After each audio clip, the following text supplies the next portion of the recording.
Welcome to Dad Hammer Bolters and Booze, where we discuss all things Warhammer while staying hydrated with an adult beverage. I am David the Warboss, and I'm joined as always by the most generic space marine in the Imperium, Mr. Medicae Steve. Steve, how we doing? We're doing good, my friend. I'm just hanging in there, working for the weekend.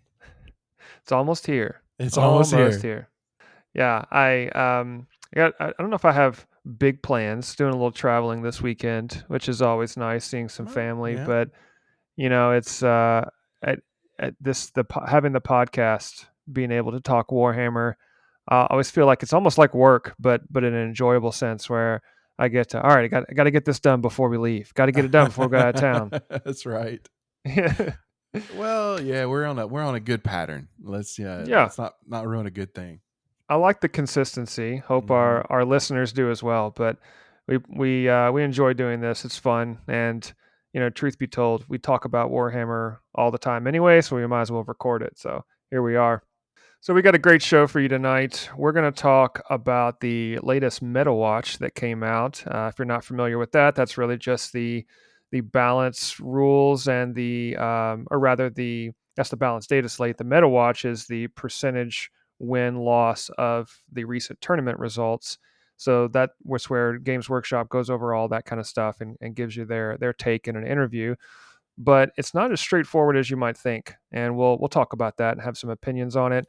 We're going to discuss the free 40k narrative scenario, Hunt for the Fellwyrm, that was released fairly recently, and it's a great narrative scenario that we've been talking about for a while. Really excited to dig into that. We'll also cover Warhammer Plus, especially with Battleforge going on the app, going behind the paywall of Warhammer Plus. We're going to discuss the price to value of the service from the subscription side and let you know what we think and whether or not it's worth your money. And then finally, we'll share our recent experience with a Combat Patrol game that we played as part of our upcoming Combat Patrol League. If you listen to our last podcast, we talked about that. Thank you so much for listening to our show. If you like what you're hearing, make sure to rate, follow, subscribe on Spotify, Apple Podcast, or wherever you listen. You can find us also on the all-new dadhammerpodcast.com, and it is a complete overhaul. So our website previously was more of a podcast only, just podcast content where you could see the episodes and subscribe wherever you wanted to. This is a real website this time. We've got articles, news, guides, opinions, reviews, our podcast content, and of course, all of our wonderful cocktail recipes that you hear about on the show. So if you're interested in trying those out for yourself, all that is on our new website, dadhammerpodcast.com. So please go check that out and let us know what you think. And finally, if you like this show, you'll love our new site, but you'll also love that it has access to our social media accounts where we have all of the latest projects and comment on the activity in the Warhammer community. But first, before I go any further, that was a big block of news right there. A big fancy ad. It sure was. We're the Walmart of Dad Hammer. That's right. But let's get past that, right? Let's get to the important stuff because we're going to start with the most important part of every Dad Hammer podcast, and that is, what are we drinking? So, Steve, I'm going to go first tonight because you've got the cocktail recipe tonight. All right. And I made a cocktail myself All right. this time. Normally I go with maybe a cheap beer or something to offset, but I was feeling like I had some cranberry juice in the cabinet, so I thought, what can I make with cranberry juice?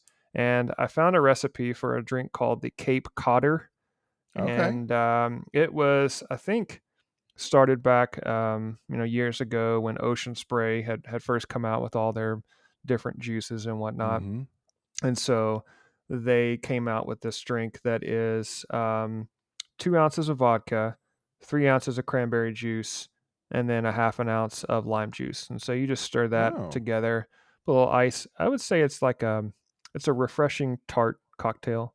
that sounds really So good. yeah, nothing too fancy, Mm-hmm. but pretty good. I recommend you try it out if you're looking for something a little more mild. But when you first take a sip before the ice dilutes it a little bit, it is more like a sweet tart type drink. But I don't have a cool Warhammer themed name for this one because I personally don't feel it really deserves one. So we're just going to stick with the Cape Codder. I mean, Fair it's this enough. this is it's a decent drink, but not one that's going to make our cocktail recipes on the website. Um, so with that, I'll hand it over to you, Steve. What's the recipe for tonight? We're going to travel a little bit more equatorial in nature, a little bit more warm weather suited. So I had this kind of weird week where I don't know, I played a little Dark Tide this week, which I haven't picked up in a while. Um, and then for some reason, man, I got hooked and started watching the Alien trilogy again.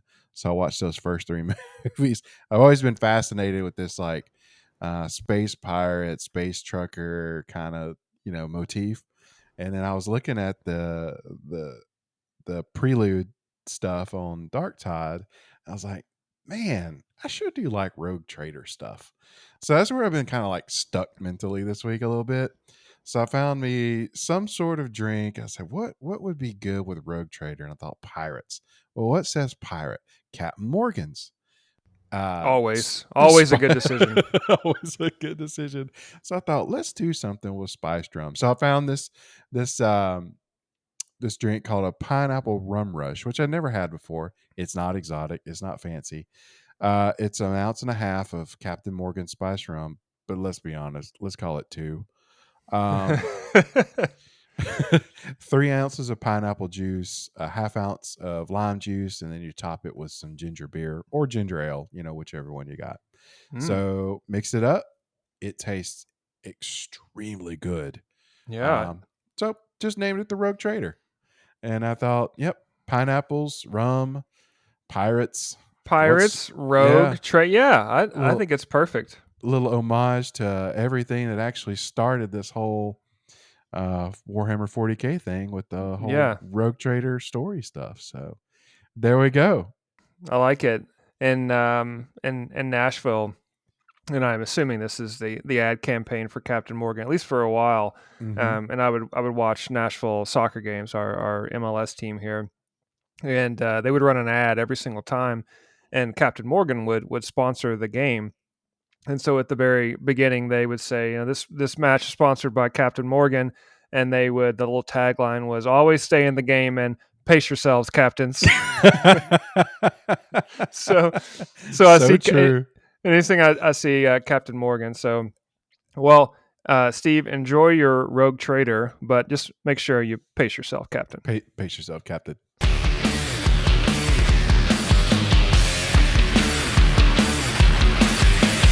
Well, let's get into some news. We've got the Metawatch that came out recently.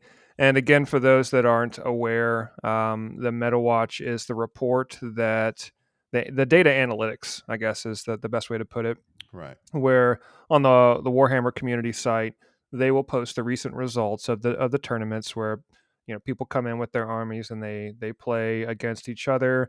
They report the win loss, and then you have this giant table that shows the percentage. So which armies won the most, which armies won the least, and then they look at all of that and they see which ones are kind of the bottom feeders, the top and the bottom. And the goal for Games Workshop, at least from what I've seen with the MetaWatch, is to try to create some balance. They want to look at the rules of each army. If one army at the very top is winning all the time, then they'll make some tweaks to that. Potentially do a nerf. Well, they'll change the rules. They'll change the points. They'll make things more expensive. Whatever, and that helps balance the game out. I will say that over the years that I've played, they do a really really good job of keeping the game balanced. Hmm. There's always going to be some occasion where you've got some armies that are better than others, but I would say for the most part that the game is really well balanced and very difficult to do with all 20, was it 24, 25 armies they have I now. think it's like 26, actually. I Okay. think is that what I Yeah. read. Yeah, it's a lot. I'm sure they'll come out with another one, eventually. Hopefully, maybe what's it, the Dark Mechanicum or Yeah. Oh, Mechanicus, yeah. That's whatever. right. That's right. Yeah, I'm hoping they come out with something like that. But Hmm. anyway, the MetaWatch is that report, and that came out recently, And I actually wrote an article about it on our website, dadhammerpodcast.com, and just giving a bit of a hot take on it.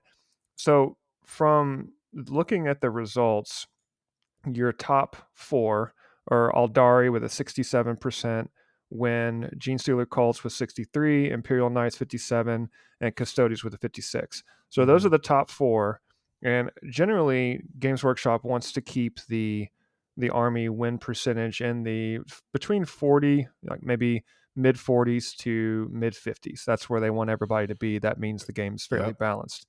Um, so those are the top four, and then the bottom several, where we're looking at in the 30s and 40s. Mhm. The bottom four are Adeptus Mechanicus, Death Guard, Tau Empire, and single tier, pour one out, Leagues of Votan with 35% win rate. And, I'm a little sad. A little No height, sad. no height jokes, please. Nope, nope. They're at the very bottom. They're the shortest bar. If you look at the bar chart, they're the shortest bar, and the lowest number. I mean, come on. Why does this keep happening? They're I just don't they're just know. rubbing it in. It's a little dagger in the side of their Gonna short little body, and I gonna don't make them appreciate it. angry. Gonna make them angry. I'm already very angry, as you can tell from my voice. But anyway, this is a report that they come out with all the time. But Steve, one of the things that I wanted to get into here is what you and I have talked about this for a long time. Being casual players ourselves, we look at this meta watch stuff, and it's all well and good, but I never look at this and personally make any changes to my tactics really, or my army No. choice, or anything like that. I look at that and say, huh, well, I guess potentially my army's going to get a nerf soon. And I don't know about you, but even though my leagues of O10 are at the bottom, I don't plan on making any changes. No, I wouldn't either. I mean, and I don't even know. I was looking through this. I don't see how many tournaments they're pulling this information from. So there may, like we've stated before, there may not be a huge data set. And I Yeah. think this early, you're talking about, man, it's a new edition. Mm-hmm. I think people are going to pluck the low hanging fruit because if you're a serious tournament player, you want to get out ahead early. So, I mean, like we talked about before, and I think we talked about earlier, you're going to pick your most high powered players are going to pick these high percentage armies just because they know how to read a rule set and they know how to deal with it. You know, and Yeah. you talk about factions like the Tau and Leagues of Votan. Um, they're not straightforward armies. You have to play them a certain way. The rules are a little bit more, I won't say tricky, but you just have to know what you're doing with those. Tau is not. I don't want to call them one sided, because they're such a shooting type of army. But I think you have to be a little bit more advanced. So they're not one of those that were like, I'm going to go to my first three tournaments and play something that in a new edition that I know nothing about, Yeah. and an army that I'm not sure I can pull out easy Yeah. victories with. It's not a beginner army, Right. but looking at this list, and I remember when 10th edition was first announced, and they had all the index stuff coming out. We were looking at the rules, and I remember talking about, oh man, Thousand Suns are looking really strong, Yep. Aldaria looking really strong. They had several factions, so and I mentioned this on the post on our website, but I think that what and I've also heard the Stephen from Vanguard Tactics talk about this too, where if let's say a really great player, Hmm. a phenomenal player, they're just good at the game, very tactical, really awesome player, they're going to pick one of these armies and probably do really well, but the um, the likelihood of them going with a lower tier army because they know that the rules, the points, that kind of stuff is not where it's not a min max type scenario. They're going to Hmm. look at, okay, what can I get the best possible outcome? What can I put the odds in my favor?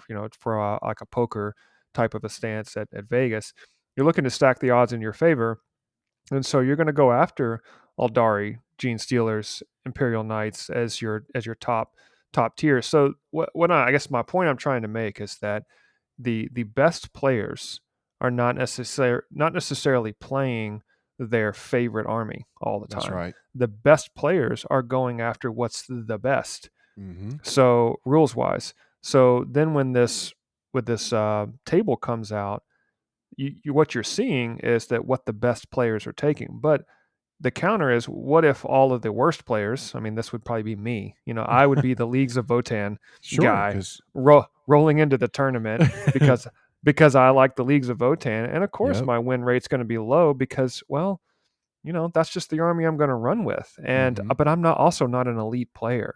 That's right. So I think this data is skewed. I know I'm not the only one that thinks this. So this is not a Mm-hmm. revolutionary comment, but I think it's worth noting that the data is skewed, and the main point to drive home, especially for any new player thinking about getting into their first or maybe even second army, is look at this and say, okay, where am I in the table?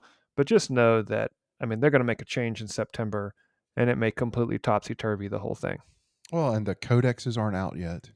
So Right. everybody is static with a single detachment right now. We have no idea what these codexes are going to really actually bring because they've been pretty hush hush about that. So, I mean, you kind of have to anticipate that those numbers may just start shifting drastically. Especially if Hmm. you get that whole codex lag. Some people are going to get codexes and other armies are not. And I think these top players right now are a long way, if they were even on the roadmap, to getting their codexes.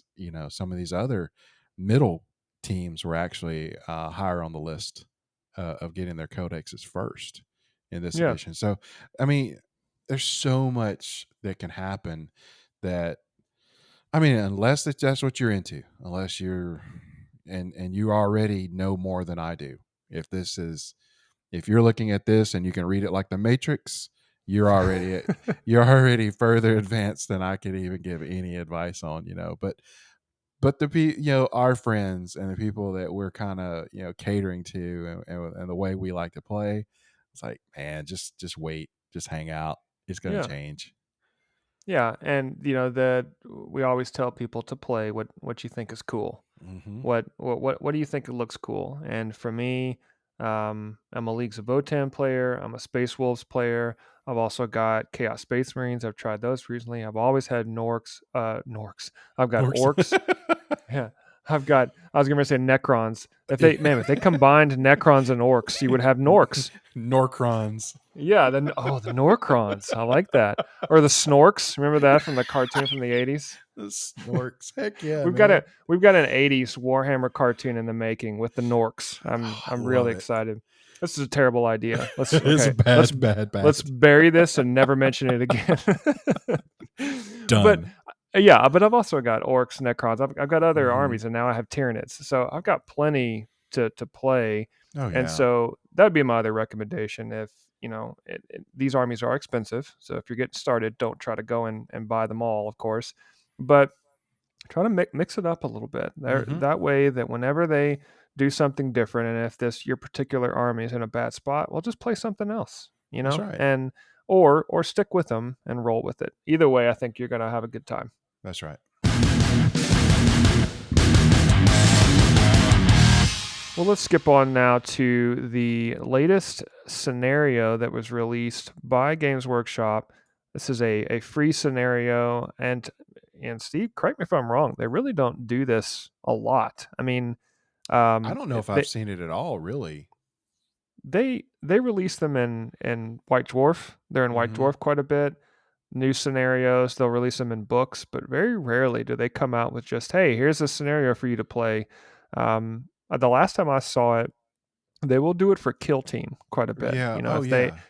they have a Kill Team, episode and it's just custom and really weird, they'll put that on Battle Report, and then they'll say, hey, you can Hmm. download this scenario and all the rules and everything for it. But this was the first time I'd really seen it for 40K. But man, did they hit a home run with this one, in my opinion. Yeah. This is so unique. Super, super unique. So this is called the Hunt for the Fellwyrm, and it is I guess, a modified Tyranid model that they took Mm-hmm. and tinkered with and made this weird creature. But um, boy, the scenario is so cool. You can go to download it off the website, and one of the things I like the most about it is the random roll generation. And anytime I see that, first of all, it reminds me of Age of Sigmar, Uh-huh. where okay, I remember playing one scenario in Age of Sigmar where it was like earthquakes and things coming down, and you had to put objectives down in different points, and then if you would roll a dice and connect two dice and connect the two objectives depending on the number that you roll, and if Mm-hmm. your units were in that line and between those two objective markers, then you would take mortal wounds. But you never knew Oh. which points were going to be connected, and you had like six objectives all over the map. It was the coolest thing. It was supposed to Oh, that's represent neat. earthquakes and falling into chasms and things like that. Mm-hmm. But this reminds me of that, and I'm personally really excited about this because they've also factored in glory kill points for taking out the Tyranids. So essentially, this is a cooperative slash competitive Yeah, mission. Would that is that what you would call it? I would think so. And it's, I was watching the battle report last night. The terrain is really inconsequential, right? Because you have to have, I think, 20 or so pieces of terrain, I think is what it Yeah, is. And they yeah. just recommend some, and they're just place markers, is really what it comes down to. That's the way I understood it. Hmm. And you just like travel around like, I'm gonna look in this hole. I'm gonna look in this cave. Yeah. And you're like kicking a beehive because something's gonna come out, but you have no idea what, right? Right. So the whole I guess the whole point of the scenario is that you take two players. It's a two-player cooperative ish mission. I Mm-hmm. guess it's hard to describe, but you have two players and you're both trying to hunt down this kind of like alpha beast Right. of the Tyranid. It's called the Fellwyrm, and you're both looking for it. So you're looking through all these caves. You're rolling dice to see if this beast comes out, and they also put in some playing cards. It's Mm-hmm. it's a little hard to explain, but they have the battle report on Warhammer Plus. If you have a subscription, I highly recommend you check it out. And it got me excited, but you have your two factions, and in this case, it was Space Wolves looking for the Fellwyrm, which is Yeah. narratively it fits, right? They're looking for the big beast to go slay and put the carcass up on their throne or whatever. Mm-hmm. Um, they went out and the two players are they put a marker beside each piece of terrain, like you were saying, and that represents a hole or a beehive, Right. and you go up there, you search for it, you roll a dice to see what emerges, and then you play these cards and all this kind of stuff. But the thing for me that really drives this home, this is not just a scenario where okay, you have four objectives, six objectives, go out and hold them, get the That's victory right. points. And there's nothing wrong with that. That's the way we play most of the time, and it's Yeah, awesome. sure. I have a great time. But the narrative missions, and you can tell, and Steve, I know you watched the battle report. You could tell Nick and Simon they were having so much fun. They were so excited to play something more than just hold the objectives, right? I I They were agree. going out and almost part of a story. And it was cool because it didn't. They were playing Space Wolves, which actually works great. Actually, Yeah. just narratively speaking. But what if you did like we've done in the past? The whole Space Wolves versus Dark Angels. There's a little bit of a rivalry there, or Mm-hmm. Mm-hmm. it didn't really say that you had to be this specific faction except for the Tyranids. I'm assuming that's unchangeable, but why would you change it? You could do whatever you wanted. Yeah. But I mean, I just thought it was just really, really cool. It made me wonder to some degree, could you throw a third person in there, either controlling the Tyranids or I don't know, Ooh. maybe a third faction, like say maybe a Xenos faction or something like that. And I don't know. There's the possibilities are like quite open.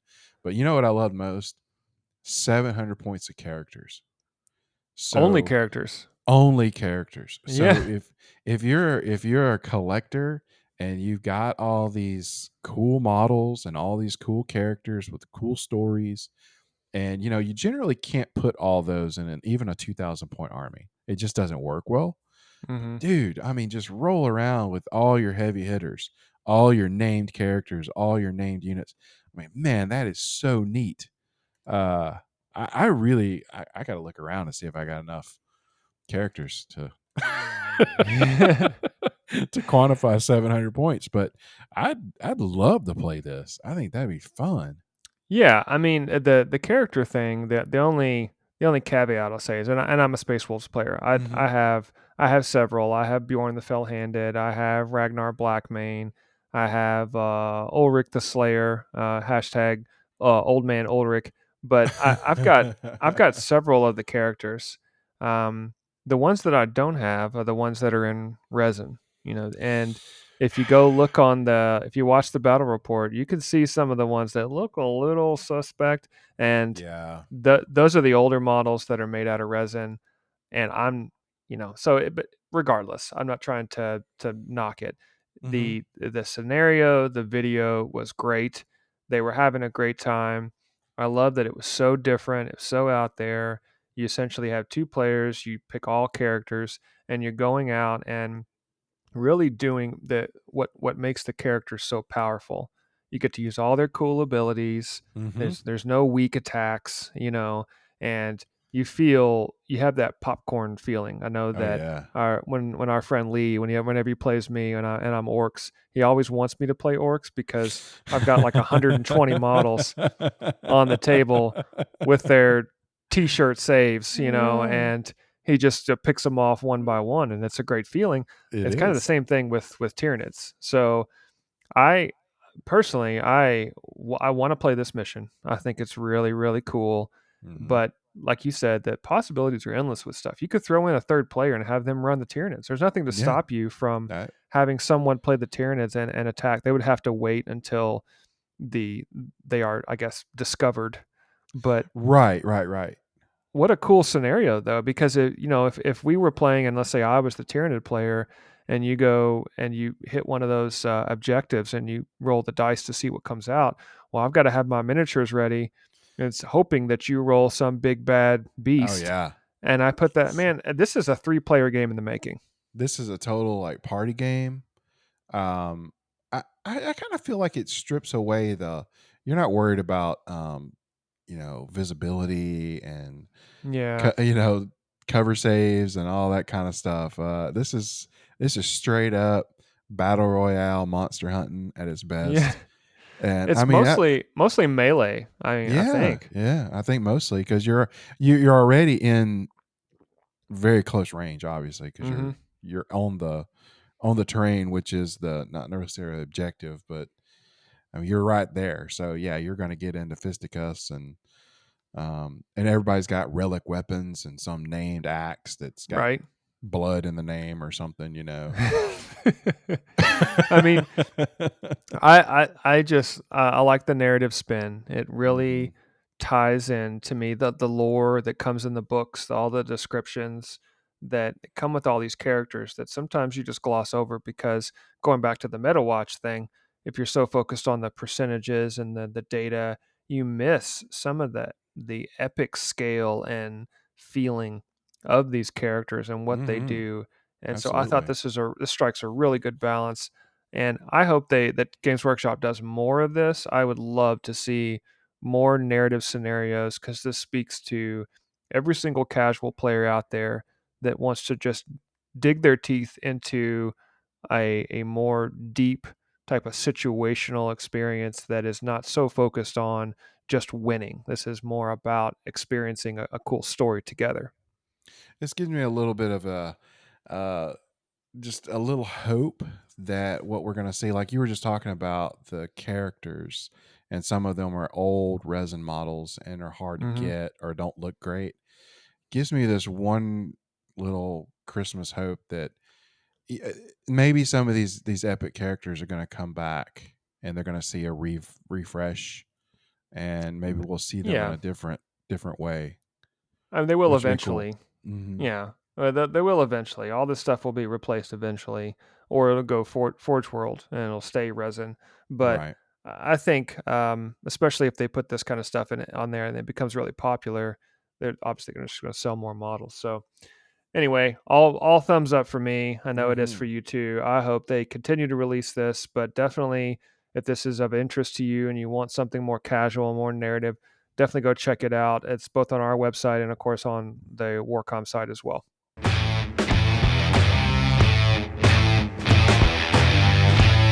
Well, now let's talk about some reviews.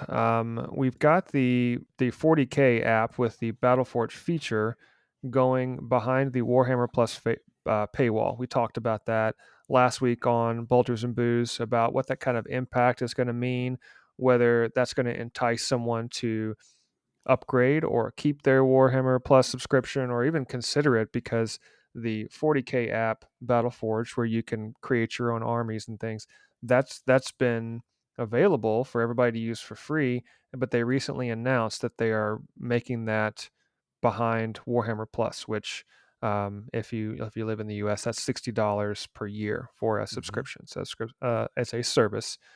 And what I thought would be good for people that are considering this, and you and I are both subscribers to Warhammer Plus, and we both like it. Um, but for someone considering it, I thought it would be good to talk through the price to value, what you actually get. So I'm going to throw this out there that you can look at this two ways. One is that you can say, well, $60 is for per year. I could pay a little bit more than that to get Disney Plus or Hulu Hmm.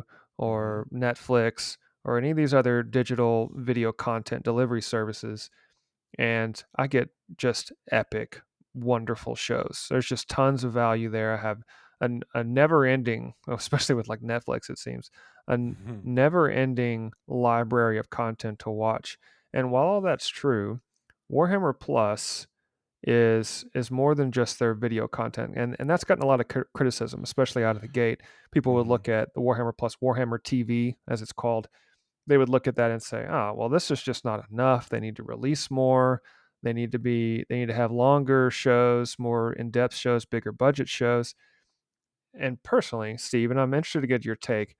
Personally, I think that's the wrong perspective to have on this because Warhammer Plus, for a lot of people, is a way to get an exclusive miniature. That's part of the service. Hmm. You get the app, you get Warhammer TV, you get the Warhammer Vault, which is back catalog of White Dwarf issues and some other publications on in a digital format, PDF, and then you get a quote unquote free exclusive miniature every single year, and that alone is going to be at least a $40 purchase. So I think this $60 per year, if you look at it that way, you're paying the $60 per year to get a miniature, a really Hmm. cool legit miniature that looks really awesome, and then all this other stuff that I mentioned, the TV, the animations, the White Dwarf, the app, Battleforge, all this stuff included, that's just a bonus, you know? And I think that if you look at it the other way around, if you're looking at just the digital content, you're paying $60 for the digital content and you're getting the model for free, yeah, Hmm. you could probably feel a little cheated there. But I Sure. think that's the wrong way to look at it personally. And Steve, what's your take on this? Well, yeah, I 100% agree with you. I was just kind of browsing the Games Workshop webpage, just looking at like characters and stuff. I was like, is there anything I would maybe want that I don't have? And because this was fresh in my mind, this whole Warhammer Plus price point thing. Mm-hmm. And all right, say like on the worst end of the price to value that you get, okay? I think I found just in what I looked at, maybe two or three character models that were less than $30. And I think one was like a KS sorcerer that was like 18 Mm-hmm. bucks. Yep. So Yep. there is almost nothing less than $30. Frankly, very few things less than 35. Even for some old sculpts. I mean, the original, the old librarian with the staff and the cherub is like a $34 model, I think. And then you got shipping on top of that. That's true. You have shipping on top of that. So yeah, then you're like creeping back up to where you were talking about like $40. Okay. Mm-hmm. Yep. So call it between 30 and $40, and I think that is the worst of your value to money uh, ratio. Yeah. So then you're getting, but now you're talking about the models that they're getting out there. One, they're exclusive. Two, they're pretty dope, man. I mean, most of them have been really good. Uh, Yeah. I agree. and if you look on the secondary market, some of them are going for 60, 70, $80 a piece because you just can't get them, and there's people that would pay that for them. Mm-hmm. So yeah, I mean, as a collector and a player, now most of those, aren't necessarily relevant to any of the armies I'm playing. Some of that's through poor choices and poor prognostication on my part. But either way, I mean, so what if you ever want to decide to take a little break and you want to paint something different that's out of your Yeah. your normal? You got a model to do it, or you got a model to kit bash. I don't know, whatever you want to do. But I think you're going to get your money out of it. And then, we'll talk about it in a second. But for me, the animations are oh, that's just fun.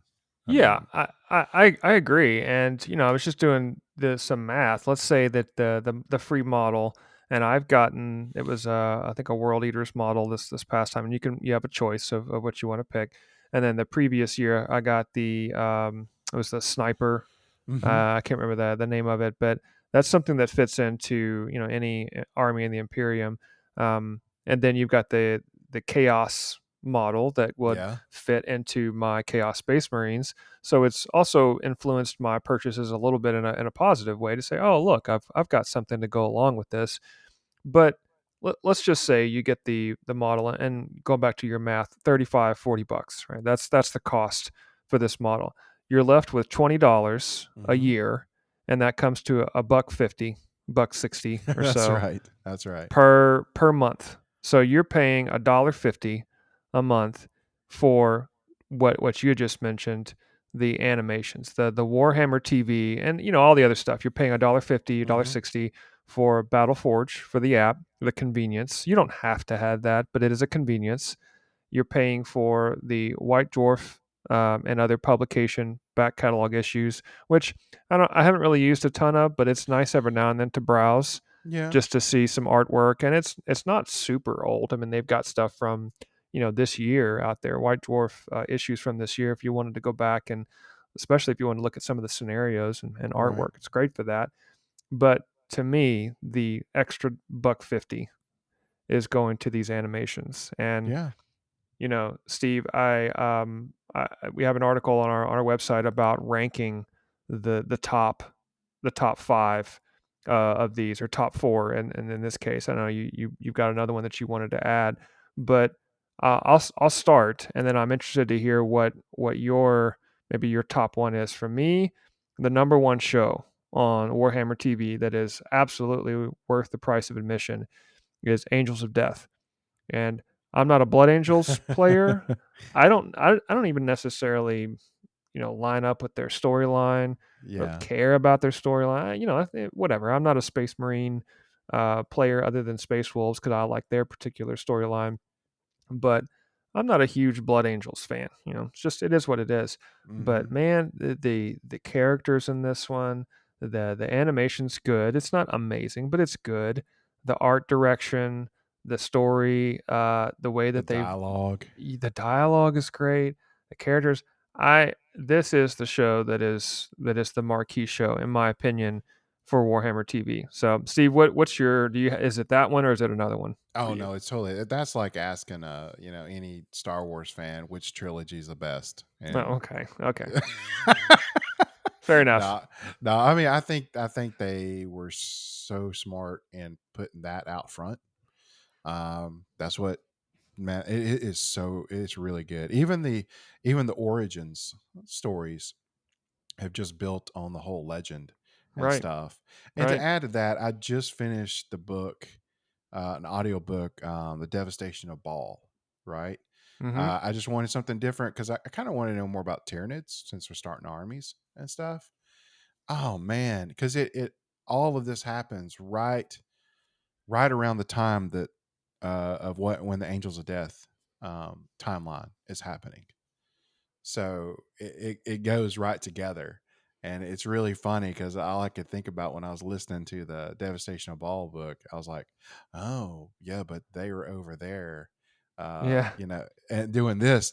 I was like, oh, well, this is where all the chapters were trying to get back to Ball. And this is why they were trying to get back there. And I don't know, they did a really good job of making something you didn't really have to know the rest of the lore about Mm-hmm. or follow Mm-hmm. the timeline, and it was very standalone. But if you really want to get nitty gritty and nerdy like I do sometimes with it, I was like, man, that's so cool. But no, I thought it, I thought it's just the great. music's really good too. I, I, I sit and sometimes when I paint because you can get the original the original scores on Yeah, that's on Warhammer TV as well. You could just put that exactly. up.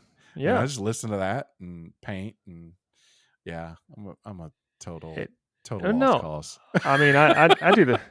This is what I do. I sit in front of my desk and put on. I've watched the show, multiple times, but I put the music on, and I think what Angels of Death does really well is that they contrast the moments of combat and the bolter sounds. And some people have made fun of the bolters. I actually like it, Mhm, um, but the booming bolter sounds, the music going back and forth, and then they go back to where these ship to ship battles, and it's the silence of space where the explosions are happening, and then they cut away to the inside of the sort of ball where all this chaos and carnage is mhm. going on, and it's just they it's tied together so well, in my opinion.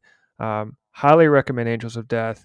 But Steve, there's another show on there that I like a lot, which is a bit of a palate cleanser, and I do want to put in there though before because this is Dad Hammer, as in Yeah. we're both dads, we have children.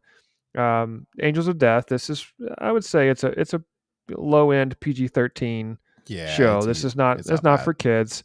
It's not terrible. But the next one, Interrogator, which is it is a palate cleanser. Is completely different, Mhm. different art style, more of an animation, true animation, cartoon kind of thing, black and white, very noir. But it it is 100%. I wouldn't say it's rated R, but it is a Mm. very mature animation on the upper end of PG-13, not for M children. A lot of extreme themes in this one, but I y really like it. It's kind of a cop drama almost.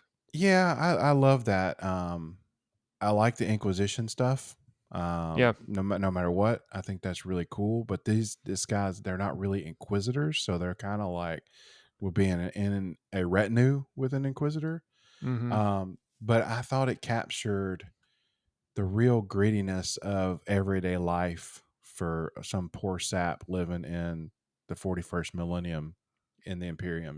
Messed up on Uh, drugs, yeah, alcohol, everything you it, could think of. not a lot to look forward to, you know. Uh, it was very. I don't want to say I like this sort of tableau, but I like the idea of the hopelessness Yeah. and just the constant this is one of those it gets worse before it gets worse. And, Hmm. what's the new nightmare around the corner and who is the new nightmare that's going to bring it? And the interrogator I felt captured that real well. It's raining all the time. It's horrible. It's dark. Someone's getting murdered. Yep. The main character is on the brink of death. I think every single episode, and I just watch it. I'm like, oh, this is it.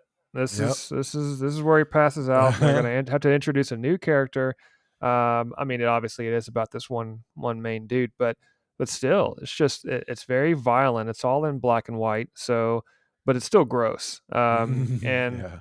I really enjoy if you like a cop drama mystery kind of making arrests and doing investigations, trying to figure out what's going on with a whole lot of 40K crazy Hmm. violence.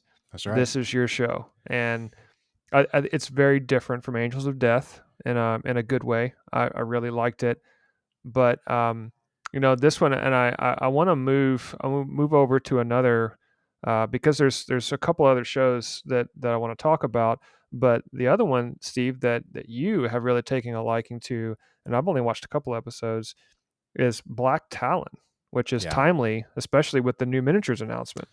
Yeah, I think it was a really good show. It's helping me get into the AOS sort of vibe, Hmm. um, helping me learn a little bit more about the setting and all that stuff. But I thought they did a really cool job. Um, it's dark, but in a different way than Interrogator.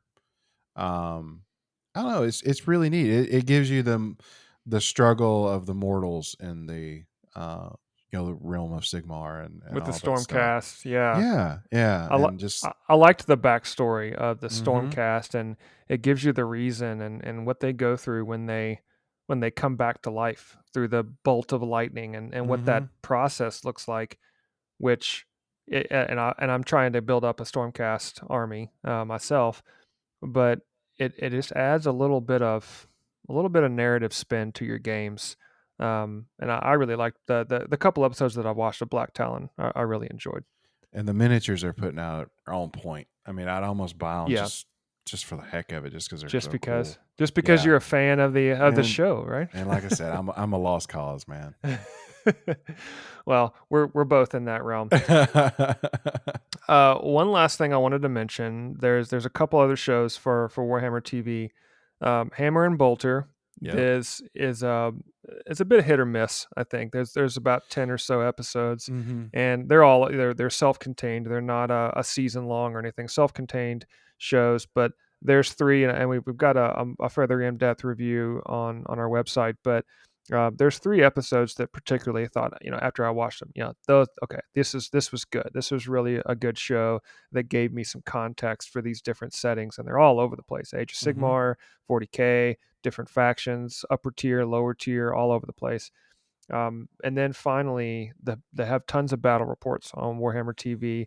Those are okay, the larger 40K and Age of Sigmar hmm games, but the Kill Team episodes, I think, are the star of the show there. Quite fun. Uh, they've got some that are very scenario driven. They have one when the Goth Rocker, the orc guy, was coming out, and it was like this concert battle of the bands kind of scenario. It was hmm so great. So And then check. speaking of the Angels of Death, they had Angels of Death related one Yeah, with that it, one was great. and that was great.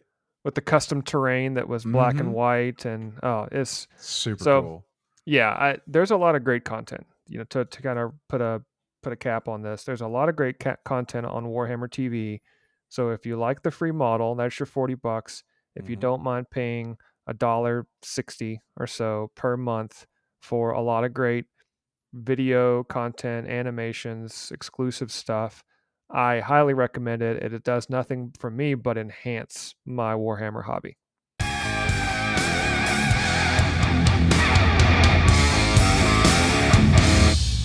Well, let's wrap up our show here with the last segment where Steve, you and I played a recent game of Combat Patrol, hmm and I had a whole lot of fun. And we went through a one of the scenarios out of the core book, and I, we're starting up this Combat Patrol League. Maybe right now it's just the two of us, but we're getting there.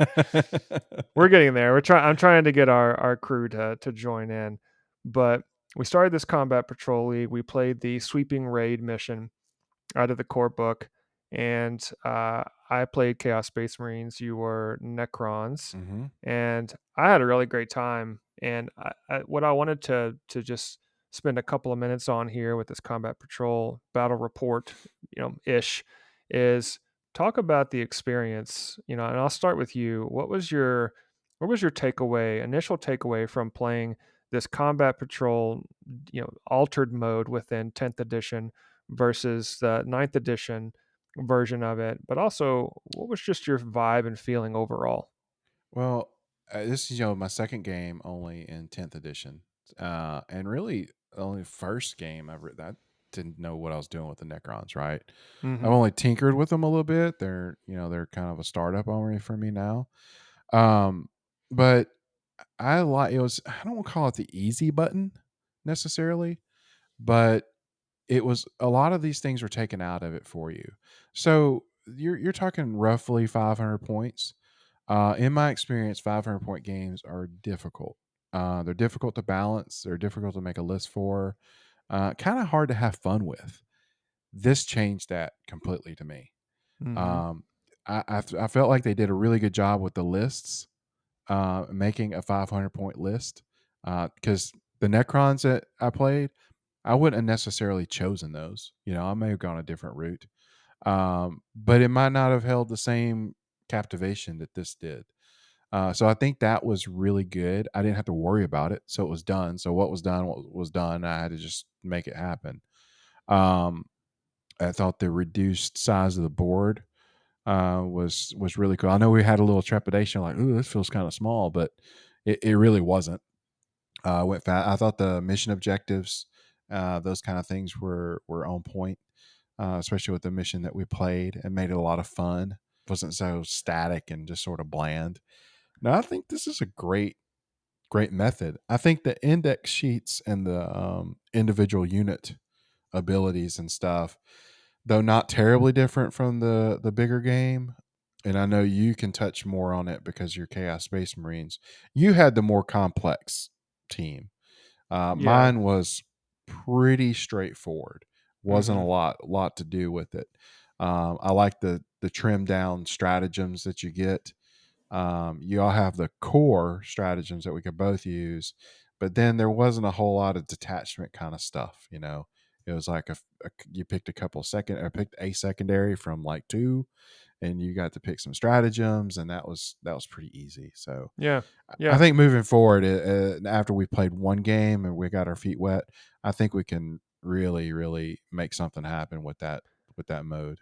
Yeah, and it felt like playing, an outdoor version of boarding actions a little bit. Yeah, absolutely. Because we really had a good time with boarding actions in ninth edition. It was a complete departure from the larger 40K game. It simplified a lot of stuff. It threw the complexity and extra rules out the window in favor Hmm. of simplicity. And it did add some extra complexity, though, with the actions and opening doors and all that kind of stuff, but in a good way, and it wasn't real complicated. Hmm. This combat patrol with 10th edition ratchets up some of the complexity, and but it still feels like a pared down version of 40K, but you don't feel like you're missing out, which is what I enjoyed about boarding actions. I never felt like I wasn't playing 40K. Right. I I didn't feel like, oh man, why didn't we play 40K? This is not as Hmm. fun. It was just a little different, and this feels that way. But as you said, I played Chaos Space Marines, and I'm looking at your combat patrol army list, and it shows the units. Okay, you get the Doomstalker, you get the Necron warriors, you Hmm. you get the Overlord, and all of that. Right, it comes with the combat patrol, and it just tells you this is what they have, and go shoot, Yeah, get it done.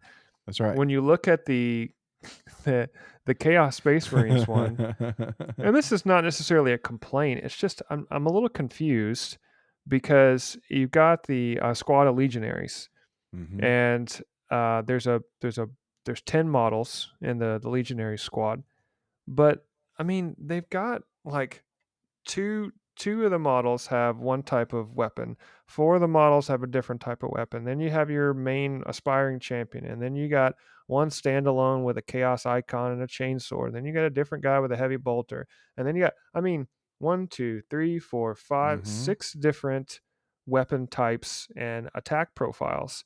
It's all there on the cards, so I've still only got 2 pages. If you print Yeah. the cards, and I don't actually have the cards myself, the printouts, but if you print them out on PDF, one on top of the other, I've essentially got two pages of data sheets, and it took me forever because I would get ready to attack you and be like, okay, well, let's see here.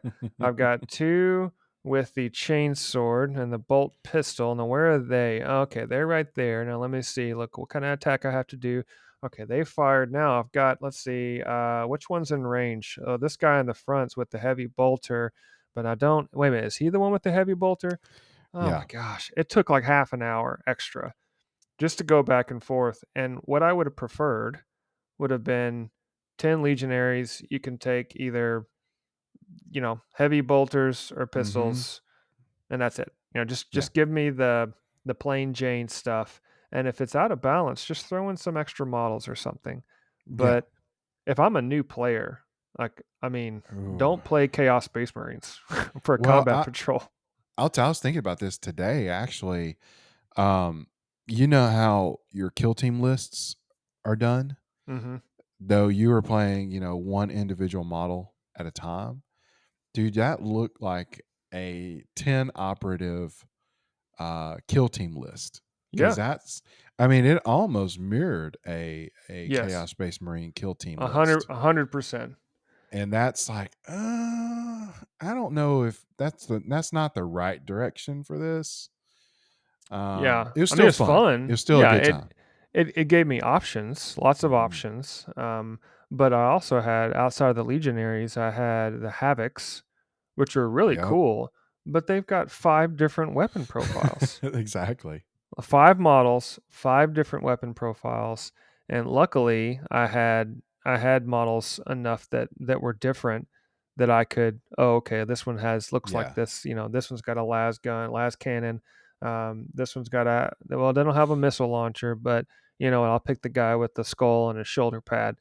And I had to do a lot of that kind of stuff. And then when you're Mhm. looking down at it, every single time I attacked, I had to make sure that I was attacking with the right guy because if you start destroying models and I remove them off the table, well, did I remove the proxy with the missile launcher, or did I remove the proxy with the chain cannon? You know, Ugh. Yeah. And when you're moving around an entire unit, I mean, you're like you said, you're talking Mm-hmm. 5 models, and you're moving them all in one unit. Kill team, you're moving them individually. Right. Well, it makes a difference because depending on your weapon loadout, well, where do you want this guy within unit coherency? Do you want him in the back line? Do you want him toward the front? Does his weapon have max range of 18 inches versus another one that has max range of 24? Well, you wouldn't want that. You would want to stagger them appropriately, and that's a little too much bookkeeping for what this combat I patrol agree. I think is meant to be. So, Yeah. It's supposed to be a simpler version of the game so that mhm. you can go out and buy a combat patrol box, put it together, and ready to play. And it still accomplishes that. So Mhm. that is not to disparage what this has done because it's very effective. And Well, I it felt sure like didn't our hurt. It sure didn't hurt their lethality any. no, uh, this it was a great game. I ended up Mhm. taking the victory in the end, but I also just felt like it just took too long. I took too long, and Mm. sometimes I take too long anyway. That's just my nature.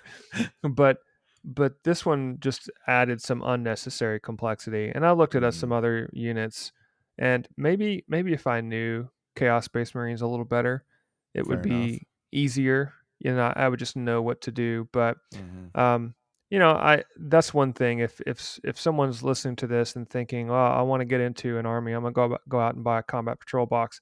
I'm not trying to steer anybody away from Chaos Space Marines. It's a combat patrol. Works great, Mhm. cool models, lots of variety. It's all good. But just be aware that you need to know what the loadout is going to be a little bit, unless you're comfortable with Yeah. proxying. Take a peep at the free rules online. It may Hmm. make if you're torn between a couple different armies or something like that, especially if you're getting into it, maybe that's the tiebreaker. Maybe like, man, I just don't want to think about it that much. I want to do Yeah. this army instead. Yeah, but all in all, I had a phenomenal time, Oh and yeah. I feel like that the scenario that we talked about earlier, the hunt for the Fellwyrm, could actually be a bit of a combat patrol because I remember them saying that it was around 700 points, Yeah. right? So I mean that's close to a combat patrol, very similar type of game, just with some modified rules, but the smaller games, it was a ton of fun. I can't wait to play more Combat Patrol, and it never feels like I'm missing out or I'm not playing the full game of Warhammer. So really looking forward to it. Hmm. And we did try out doing the Combat Patrol League and putting points in, which is also available in the latest issue of White Dwarf. I highly recommend you check that out too. It gives you some structure and some framework for the game. So really Yeah. cool there. I'm glad they started that whole league thing with this. I think that's gonna I think it's going to take off better. Agreed. Agreed. Well, that will wrap our show for this episode of Bolters and Booze. Thank you so much for listening. Thank you, Medicae Steve, for your time, your attention, and your service. I hope your cocktail was enjoyable. Your rogue trader, you feel Hmm. sufficiently piratey at this point? Yeah, I think I got a tan.